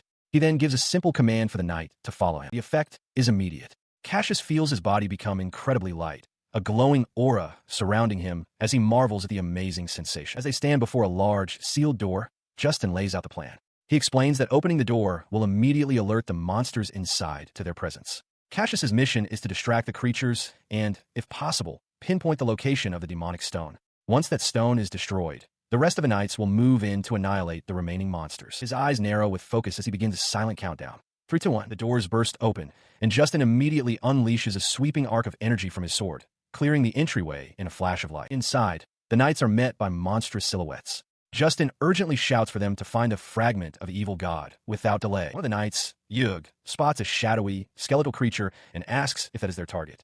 Justin confirms it, praising the knight's sharp eyes before ordering Cassius forward. As Cassius acknowledges, a massive, dark wolf-like beast stands guard before the spectral foe. The great beast lets out a deafening roar that echoes through the vast hall. Justin commands the other knights to protect themselves and provide support for Cassius's advance. Suddenly, a dagger flies through the air and embeds itself deep into the side of the wolf's head. The force of the unexpected blow sends the massive creature crashing to the stone floor, stunned and incapacitated. Inside the monster-infested building, one of the knights, Simon, urges his comrade onward.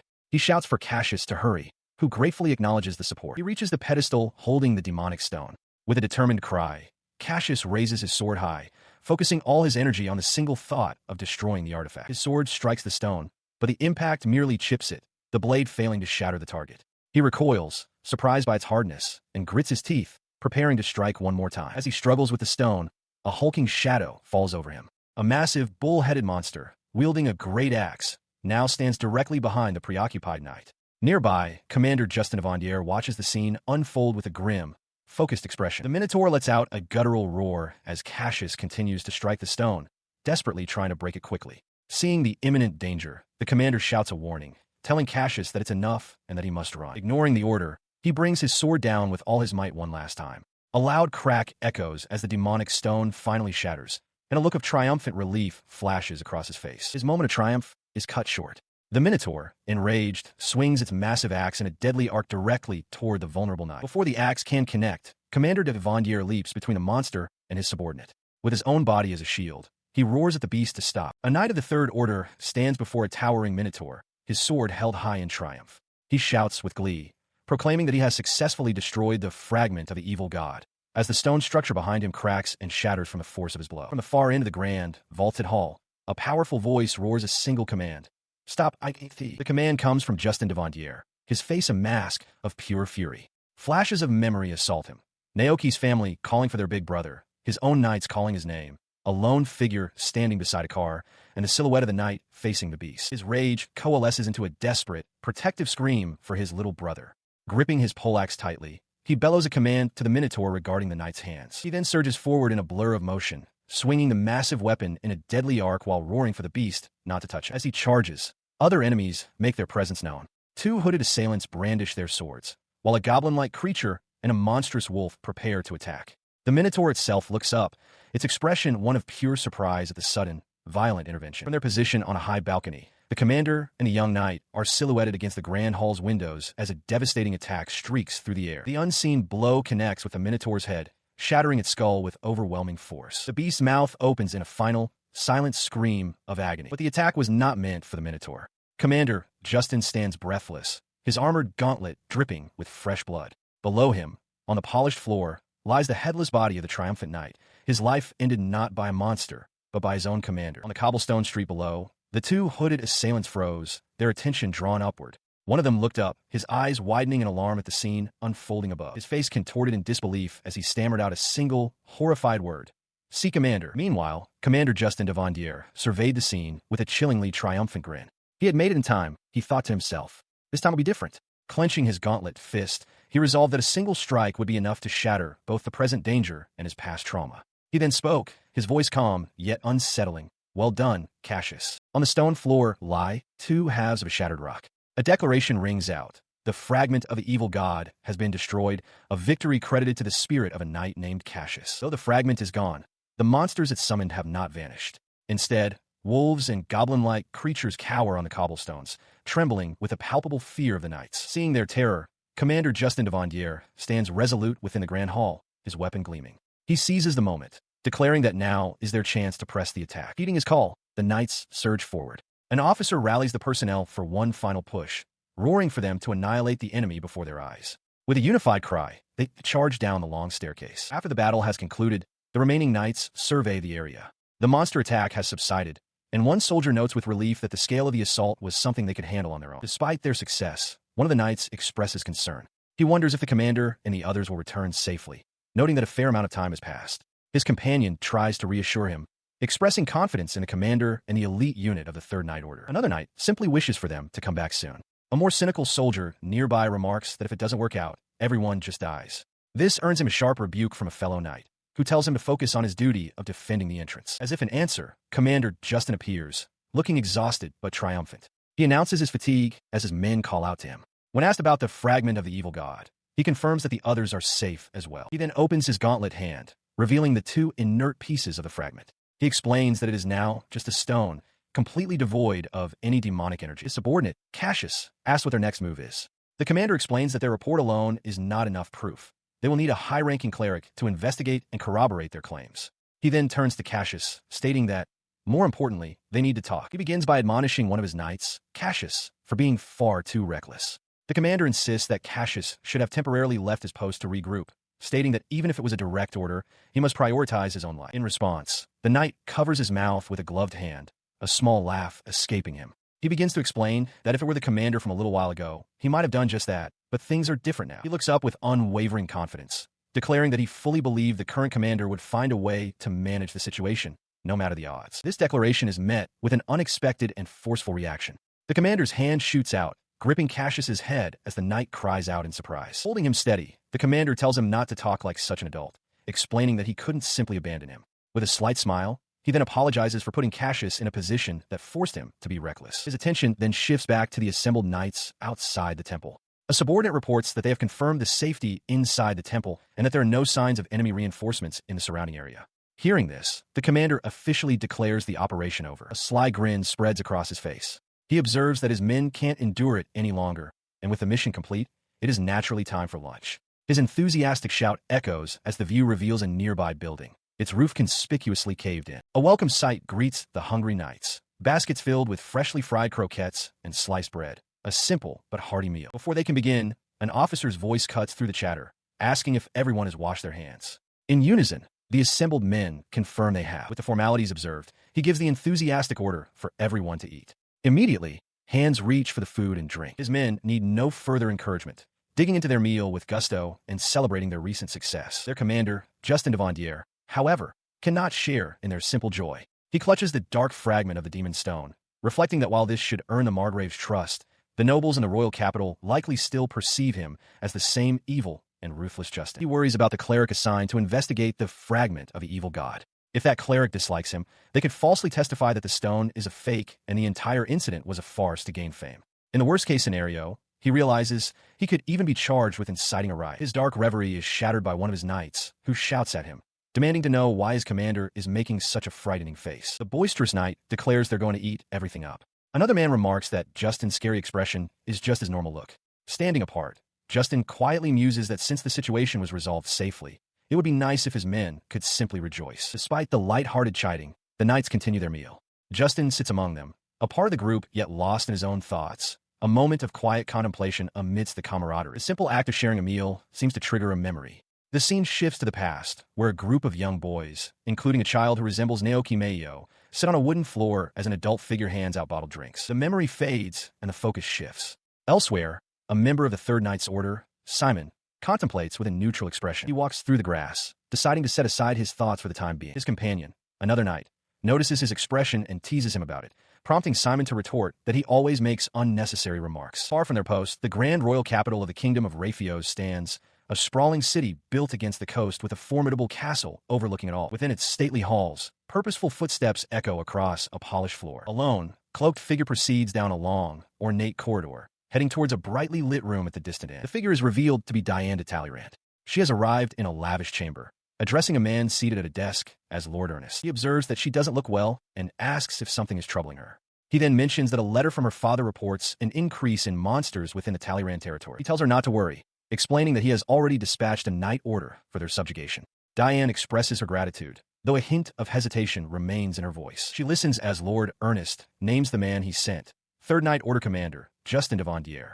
A shadow of concern crosses her face as she internally worries about how that man might treat her father and the villagers. In a dimly lit, book-lined room, Naoki Meiyo sits alone at a long table. A single candle flickers beside him as a grandfather clock ticks nearby, marking the passage of time while he waits, his hands clasped before him. Suddenly, the door bursts open.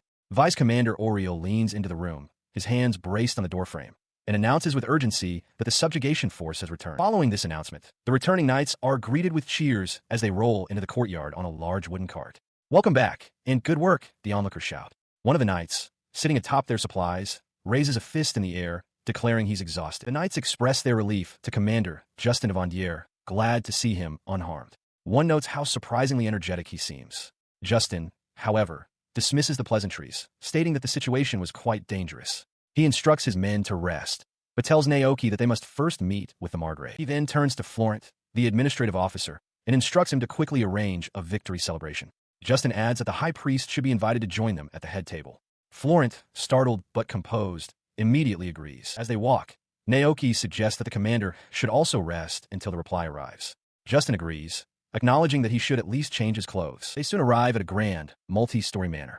A voice from within calls out, announcing that Lord Vandière has come. Inside, Margrave Talleyrand greets them warmly. He confirms he has already received a report from a messenger about the successful suppression. He thanks Justin sincerely for his efforts. Justin, however, explains that they only managed to succeed because they received support from the Margrave's domain. Later, seated in a formal room, the Margrave addresses the high priest who was summoned at his request. He asked to discuss the urgent matter they had spoken of earlier. The high priest explains the situation.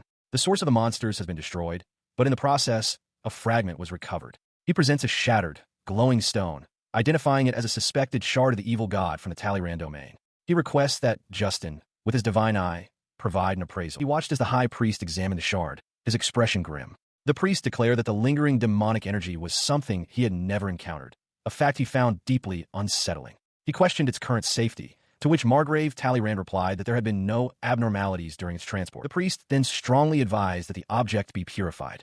The Margrave considered this, quietly repeating the word to himself. Justin interjected, explaining the Margrave's hesitation.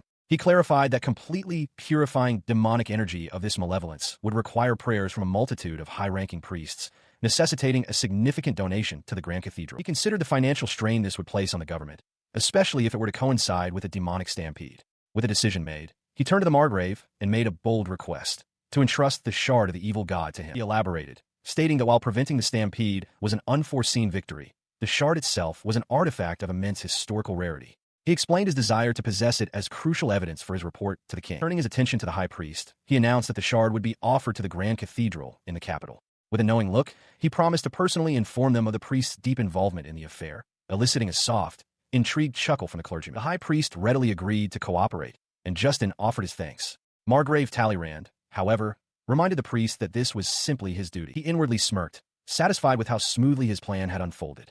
The Grand Cathedral would be unable to purify the shard on its own, forcing them into a financial deficit. He recognized this as a perfect opportunity to elevate his own standing with both the royal family and the church. As the meeting concluded, an attendant was instructed to prepare a certificate in a separate room. The high priest was to be guided out and given a token of appreciation for his time, a gesture he gratefully accepted. Alone with the Margrave, Justin listened as the older man sighed, offering a weary apology in his thanks. Talleyrand explained that since the king had granted this land to his family, he could not allow them to bear the immense cost of purification.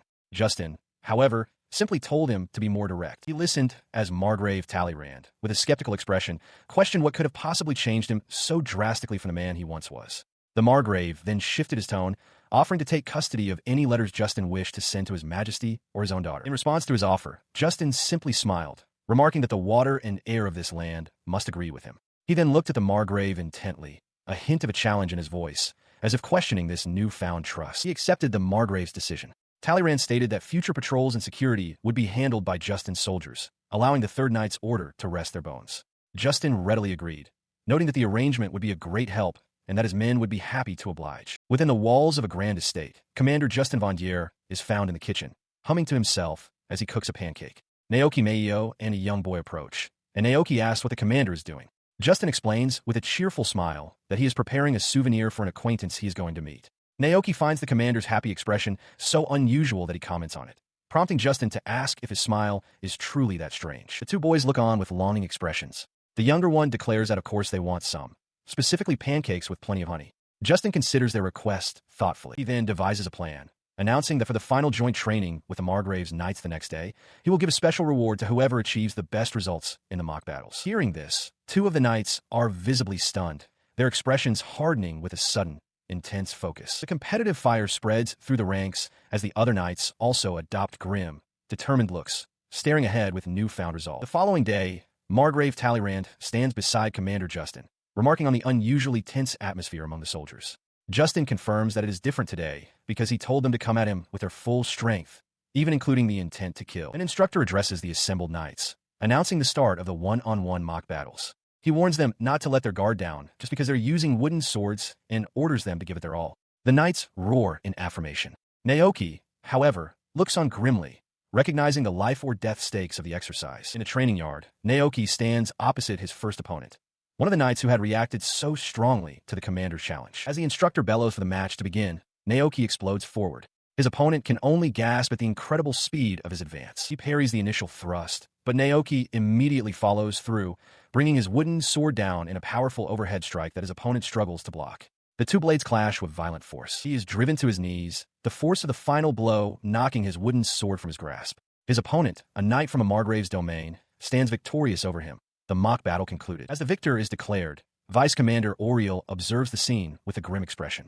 He remarks on the opponent's strength, noting that his previous movements and training were merely perfunctory. This, he realizes, is the true, serious nature of the Third Knight's Order. His commander, Justin de Vandier, watches with a sharp gaze. He sees the genuine fighting spirit in the eyes of the combatants and wonders just how much resolve could be drawn out by the simple promise of pancakes. The thought of the reward echoes through the ranks. A knight's hand tightens around the hilt of his practiced sword, his knuckles white with anticipation. This fierce determination spreads like wildfire. A line of knights stands ready, their eyes shadowed with a singular, unwavering focus on the promised meal. Witnessing this display, Commander Justin can't help but let a small, knowing smirk cross his face, which quickly hardens into a look of intense pride. He feels the palpable pressure from his men and acknowledges that their purpose is far greater than simply fending off monster rampages. He resolves that he must properly recognize the men he leads. Beside him, Oriel chuckles softly. Meanwhile, observing from a distance, Margrave Talleyrand expresses his disdain. He complains that his own men are being tempted by mere food, lamenting that they should have already secured lodging instead of being distracted. He dismisses them as greedy and urges them to act with more dignity. Yet, he cannot simply dismiss the spectacle with a bitter laugh. He knows his subordinates' theatrics are not without purpose. The man, Justin de Vandier of the Third Knight's Order, is unfathomable. The Margrave reflects on his complex relationship with the commander. If Justin were an ally, he would be dependable. But if he were an enemy, he would be terrifying. Talleyrand is left to ponder which of the two he truly is. Back in the training hall, the brief respite ends. An authoritative voice rings out, calling for the next pair of combatants to step forward, their fighting spirit and appetites stoked. Several days later, in the main courtyard of the Margrave's estate, the Third Knight's Order makes its final preparations to depart. Carriages are lined up, and soldiers mill about as a voice expresses gratitude for all the help they've received. As they prepare to leave, Commander Justin de Vandière, mounted on his horse, speaks with Naoki. The young cook admits he is sad to see them go, explaining that he greatly enjoyed their conversations about cooking and wished he could have taught the commander more recipes. The commander smiles confidently and makes a proposal. He tells Naoki that if he is ever formally knighted and purchases a mansion, he will come to recruit him personally. Naoki's eyes widen with determination as he eagerly accepts the offer. With their farewells concluded, Justin turns his attention to his men. He gives a final address and then bellows the order for the company to depart. In a show of respect, Naoki and the other members of the kitchen staff bow deeply as the knights begin to ride out of the courtyard. As the column of knights rides away, one of the men stretches and remarks to his comrades that they are finally returning to the royal capital. He notes that it will be a long march, and they'll be camping out for a while. His comment trails off as they round a corner into the town's main street. Ahead of them, the road is lined on both sides with a massive crowd of townspeople. The moment the knights come into view, the crowd erupts into a massive, joyous cheer, waving their hands in celebration. Individual voices cry out from the throng. A woman shouts her thanks to the Third Knight's Order, and a man beside her exclaims that he heard they saved the entire town from a terrible crisis. The knights are surprised by the warm reception. One comments that the Margrave must have spread the word, while another admits that being thanked doesn't feel bad at all. As they ride on, a young boy's voice cuts through the cheers, shouting for his big brother. As the knights prepared to depart, a young boy tugged at his father's sleeve, urging him to speak to Commander Justin as well. The commander, overhearing them, offered a gentle smile, affirming that this was a good thing. The boy then turned to the commander directly, thanking him for the pancakes and exclaiming how delicious they were. His sister chimed in, adding that the Margrave had even provided work for the soldiers who had been injured. Overcome with emotion, their father expressed his profound gratitude, confirming that he'd heard Commander Vandière had personally negotiated on their behalf. Now mounted, Justin looked back and advised the man to cherish his family. As the boy waved, asking him to visit again, the commander promised that he would, someday. Further back in the column, one of the knights remarked to Naoki on the surprising size of the crowd, seeing them off. As Naoki looked on, a formal cry rang out, calling for a salute to Commander Vandière and the Third Knight's Order of the Kingdom of Lafias. The assembled knights raised their fists in unison. At the head of the formation, Commander Justin addressed his troops. With Vice Commander Oriel at his side, he gave the order for the Third Knight's Order to march proudly toward the royal capital. A great cheer erupted from the ranks as they began their journey to a new stage. Within the grand throne room, a king's voice rings out, commanding the one before him to raise their head. He addresses Justin de Vandière, stating that while he has grasped the general situation from the report on the monster subjugation, he wishes to hear the finer details directly. Justin quietly affirms his readiness to speak. Watching from the side of the hall, Prince Ernest observes the exchange, his expression severe and calculated. Nearby, Diane de Talleyrand's gaze is just as sharp, filled with an unconcealed hostility. The nobles standing behind her, including the prince, share her palpable disdain. As he remains bowed, Justin internally acknowledges the cold stares directed at him from all sides, from Prince Ernest, the High Priest, and Lady Diane. He begins his formal report to the king. His initial mission, he explains, was to subjugate the monsters appearing in the Talleyrand Margraviate. However, the on-site investigation revealed precursors to a full-blown monster stampede. He continues, stating his belief that the increasing number of monsters had a root cause. He theorized a connection to the fragments of the evil god and proceeded to search for and destroy them, which ultimately succeeded in preventing the stampede. The king finds the story difficult to believe and asks if Justin possesses any proof. In response, Justin presents a jagged, dark piece of rock. This, he declares, is one of the destroyed fragments of the evil god. From his position among the court, the high priest speaks, requesting that Justin entrust the fragment to him. Justin acknowledges the request and agrees. He watches as the high priest examines the dark, pulsating fragment. The priest squints, declaring that it is indeed a troublesome thing to behold. The confirmation sends a shockwave through the court. Prince Ernest and the other nobles react with disbelief, questioning aloud if the infamous Third Knight's Order truly managed to prevent a monster stampede on their own. From his throne, the king silences the dissent. He announces that the fragment of the evil god has been verified as genuine and that a letter from Margrave Talleyrand also praises the Third Knight's Order. He declares that, regardless of their past, this current deed is undeniable. In response, Justin de Vandière bows deeply. The king commends his excellent work and tells him to accept a reward. Justin humbly offers his thanks. Across the room, Prince Ernest leans toward a visibly distressed Diane de Talleyrand, who clutches his arm. He whispers for her not to worry, assuring her that he will protect her. Justin observes their exchange, his expression hardening as he clenches his gloved fist. He realizes that if Ernest intends to claim Diane as his reward, then he must make a specific request of his own. He steps forward and addresses the throne, stating that the victory was achieved by his men. Therefore, he wishes for the reward funds to be used for them, specifically for major renovations to the barracks and improvements to their daily meals. The unusual request catches the queen by surprise. She murmurs the word meals in quiet disbelief as the court looks on. Her husband, the king, throws his head back and erupts in booming laughter, a smirk on his face. He declares that the request is like something a child would ask for. He tells Justin that it is far too modest a wish for a knight commander, and that there are other matters to address first, such as the morale of his men. The king then mentions the letter from Talleyrand, noting it described a change in his daughter's demeanor, and remarks that it seems to be true. The king, seated upon his throne, declares the commander's request to be truly delightful and grants it. Standing before him, Prince Ernest listens with a faint, knowing smile. He reflects internally on the recent events, musing that so much has happened that it feels as though his entire life has changed. Elsewhere, Diane de Talleyrand is completely bewildered by this sudden turn of events. Her eyes are wide with confusion and a hint of fear as she struggles to comprehend what is happening. She wonders desperately what that man could possibly be thinking. Prince Ernest seethes, wondering about the man's true nature. He finds it hard to believe this is the same person his parents seemed so interested in, recalling him as a depraved and inhuman figure. The prince vows that he will not forget the man's countless insolent remarks. He is certain there is some hidden motive at play. Peering through a set of ornate double doors, he sees the silhouettes of 3 people within a room and resolves to uncover the man's true intentions. Inside, Justin de Vandière holds a glowing orb of light over a maid's hand as Oriel looks on.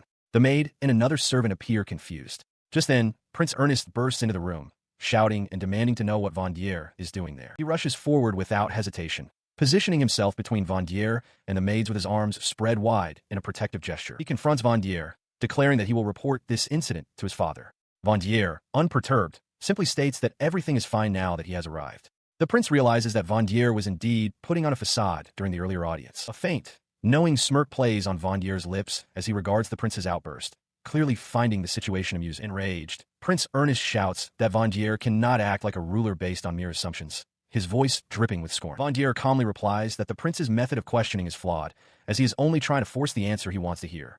The distressed maid tries to speak, addressing the prince with a wavering voice. She kneels and explains everything. She had been about to serve tea when she grew nervous, dropped the pot, and burned herself. At that very moment, she clarifies, Lord Vandière was using healing magic on her injury. Through the window, the maid's voice can be heard thanking Vandière profusely. He tells her it's fine, but advises her to rest since the healing will cause fatigue, leaving the prince utterly speechless. Prince Ernest stood stiffly, his accusation having fallen flat. In the doorway, the maid he had sought to protect bowed her head, her presence a quiet testament to his error. He turned to Justin de Vandière, demanding to know what he was playing at.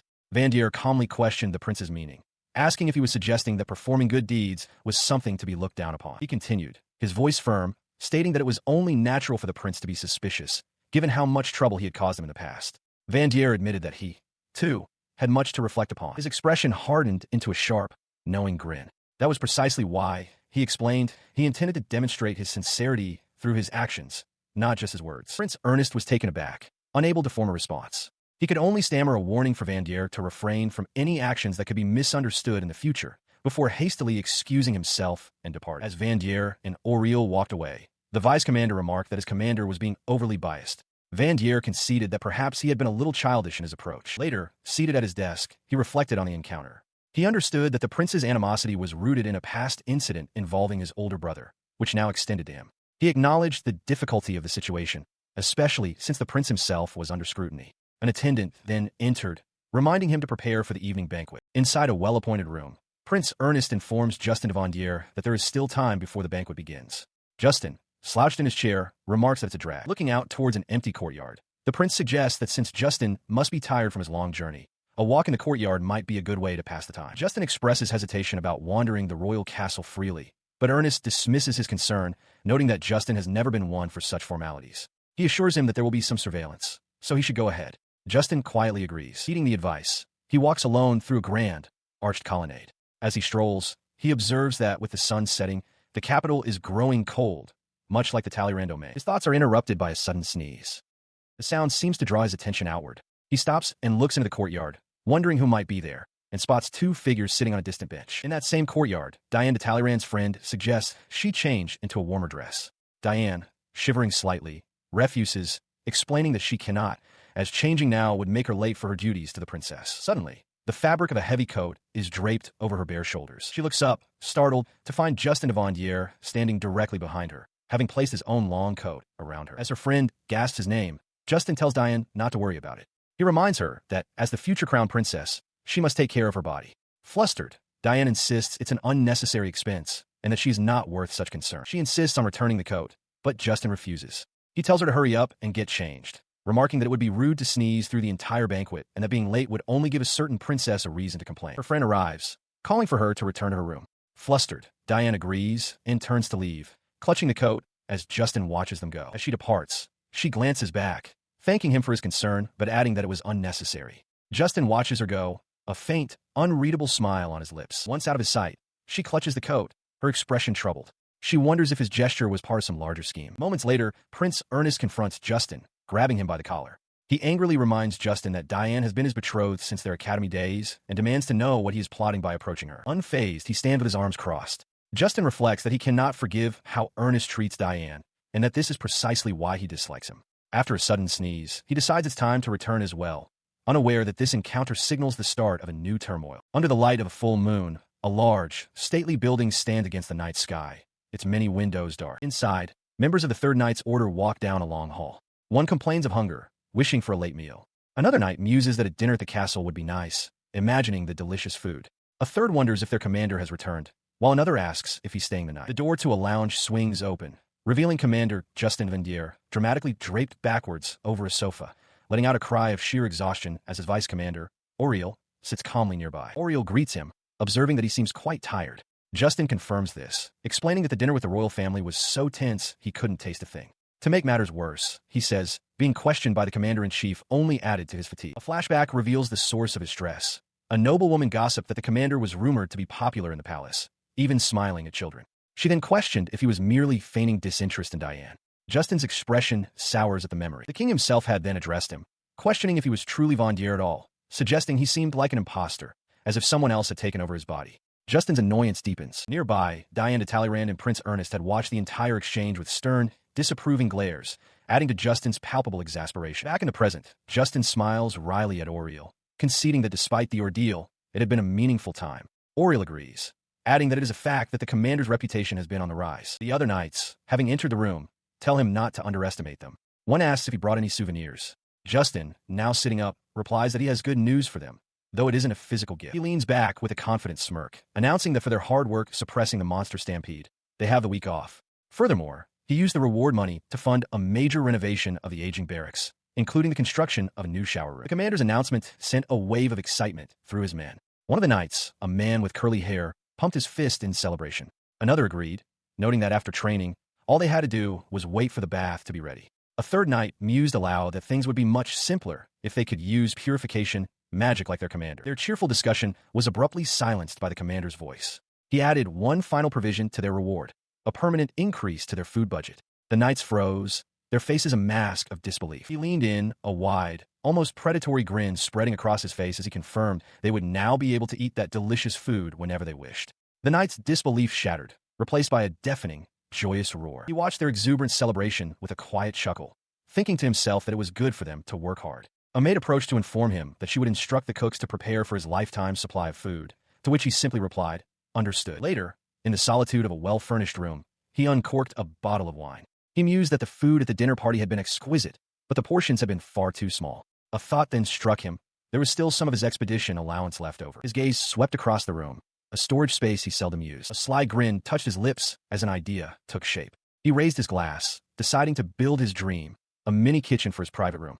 The thought was shattered as one of his knights, Simon, burst through the door, excitedly shouting that he'd heard about the plan to build a shower room. He was now confronted by two of his knights, who demanded to know if the leftover expedition allowance was for him, insisting he share it with them as well. As the argument began, a frantic banging erupted from outside the room, accompanied by a weary voice lamenting the long road to educating the order's members. Justin de Vandière explains his vision to his men, gesturing to illustrate the concepts of cooking over an open fire versus using proper kitchen equipment like a frying pan. Following his instructions, several men work diligently to construct a brick oven and install cabinets. From a nearby doorway, Naoki Meio and two other knights watch the construction with curiosity. Sometime later, Justin appears, a confident smirk on his face as he looks upon their work. He asks simply, "Is it done?" He surveys the completed room. It is equipped with a refrigerator and an oven powered by magical techniques, functionally almost identical to the convenient appliances of his former world. With a determined expression, he swiftly ties back his long hair, his shadow looming large. Well then, he declares, let's get started. Now wearing an apron and a bandana, he holds a rolling pin and announces his intention to test the kitchen's capabilities. Meanwhile, some of the knights take a break. One suggests they head into town, an idea the others seem to agree with. As they walk, one of them stops, noticing a pleasant aroma. Another knight recognizes it as a sweet smell and wonders aloud if the commander is making something in the kitchen he had built. A sudden realization strikes him, and he points forward, exclaiming, "That's it!" He and his companion burst through a nearby door, shouting for the commander. He calls out, asking what delicious thing he could be making to create such a wonderful smell that fills the entire corridor. They are met by an annoyed, blindfolded Justin, who demands to know why they didn't knock. The knight apologizes profusely. From the doorway, another knight peeks in and asks if he's test baking some sweets for the new kitchen. He is immediately questioned by one of his men, who eagerly asks if the food is ready to eat. Justin turns slightly, explaining that he was just about to serve it with tea and tells the knight not to eat it without permission.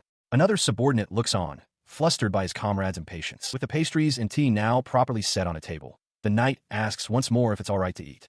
From off-panel, Justin gives his permission, but warns them that he only made one for each person, which is more than enough for the delighted man. The knights take a bite, and their faces light up with surprise and delight, exclaiming how delicious the treat is. One of them notes that it certainly makes him crave a cup of tea. Justin also samples his work, a subtle, pleased expression on his face. Another knight chimes in, insisting that it's more than delicious enough. Justin, however, lets out a small sigh, admitting that the result isn't quite right and that he still needs to get used to the equipment. Naoki Meiyo observes his commander's perfectionism. He turns to his men with a slight smile, clarifying that he only baked the sweets to test the cooking appliances and won't be making them again for a while. In the background, his subordinates' faces fall in disappointment. Naoki steps forward, saying he understands. He observes that Justin seems to be the type who prefers not to use eggs, perhaps a sign of his meticulous nature. With a cheerful grin, Naoki then requests that the commander make something else for them next time. The request seems to have an effect. Justin is back at the counter, mixing a new batch of dough. He reflects that he doesn't have a wide variety of sweet recipes in his repertoire and decides he should look for a recipe book to find something new to make.